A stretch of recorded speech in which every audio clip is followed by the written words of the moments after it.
अल फलाह university पर जांच एजेंसियों ने अब शिकंजा कसना शुरू कर दिया है। अल फलाह यूनिवर्सिटी से जुड़े डॉक्टर और लोगों की प्रवर्तन निदेशालय यानी ईडी और दूसरी वित्तीय जांच एजेंसियां अब जांच करेंगी। ये बड़ी खबर आपको बता रहे हैं।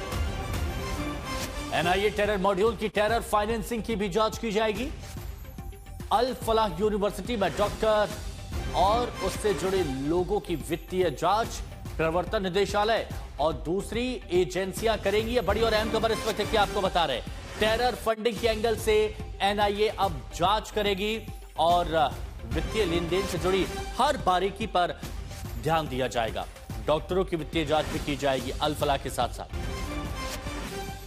यूनिवर्सिटी में और उससे जुड़े लोग, क्या वित्तीय लेन देन था, क्या यह टेरर फंडिंग से जुड़ा हुआ पूरा मामला है, इस पर भी जांच की जाएगी। दीपेंद्र बहादुर हमारे सहयोगी इस वक्त हमारे साथ में जुड़े हुए हैं। जितेंद्र हमारे सहयोगी हमारे साथ में जुड़े हुए हैं। जितेंद्र, अब एनआईए और भी कई वित्तीय एजेंसियां जिसमें से ईडी भी शामिल है, अब अल फलाह यूनिवर्सिटी की जांच की जाएगी। इससे जुड़ी क्या जानकारी है?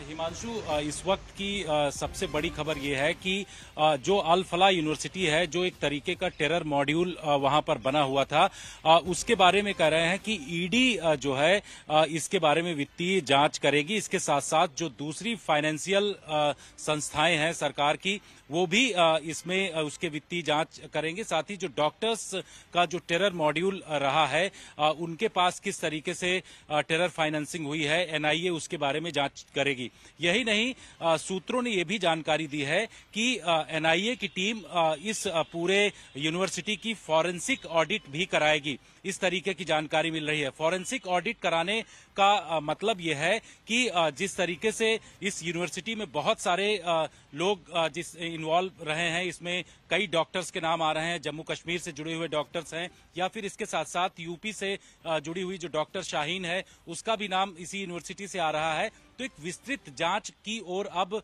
बढ़ा जा रहा है। और ये सब, इन सब के बीच ये देखा गया कि केंद्रीय गृह मंत्री अमित शाह ने आज सुबह 11 बजे एक उच्च स्तरीय बैठक किया था और सूत्रों ने जानकारी दी कि यहां इस बैठक में ईडी के डायरेक्टर भी मौजूद थे। इसके साथ साथ एनआईए डीजी और दिल्ली पुलिस कमिश्नर मौजूद थे। तो इस बैठक के बाद सूत्र बताते हैं कि इस तरीके का फैसला हुआ है और अब ये जो एजेंसियां हैं, ईडी हो गया, एनआईए, ये तमाम एजेंसियां अल फलाह यूनिवर्सिटी की जो टेरर फाइनेंसिंग हुई है, इसके साथ साथ जो इसकी वित्तीय अनियमितता है, उन तमाम चीजों की छानबीन जो है ईडी के द्वारा किया जाएगा। तो अब सिकंजा जो है इस यूनिवर्सिटी के ऊपर कसता हुआ दिखाई पड़ रहा है, क्योंकि जिस तरीके का मॉड्यूल यहां से निकला है और लाल किले के पास पहुंच करके हमने देखा कि उमर ने किस तरीके से चलती हुई गाड़ी में इस तरीके का ब्लास्ट किया और ब्लास्ट करने के बाद उसको उसमें बहुत सारे लोग हताहत हुए। उमर का मूवमेंट भी हमने देखा कि अलग अलग जगहों पर लगातार उसके द्वारा किया गया। तो अब किस तरीके से इसको सहयोग मिल रहा था,